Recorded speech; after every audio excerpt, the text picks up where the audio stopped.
que estás en tu casa, ¿no? Estás tranquilo ahí, has hecho los deberes, ahí y todo, te sientes a gusto y te llaman, ¿no? Te llaman, que ven que hay comida, ¿no? Que te invitamos, no sé qué, y tú que no, que sí, que no, y vas, ¿no? Al final vas y comes, pero claro, tú dices, voy, pero comeré poco, ¿no? Vas picando como si picaras, ¿no?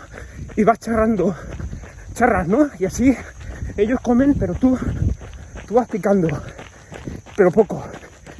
Y al final, como es tanto rato, tú picas poco, pero es tanto rato que ellos están en el café, ¿no? Pero tú aún estás picando.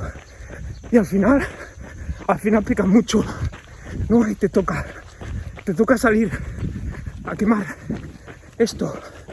Y claro, ahora estoy pensando, una leonesa de nata, ¿cuántos kilómetros son?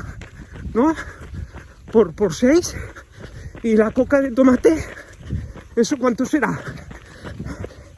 Es que no puede ser. Vas picando que no quieres y siempre me pasa igual.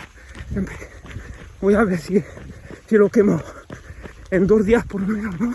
Hasta mañana no como y ya está. Vale.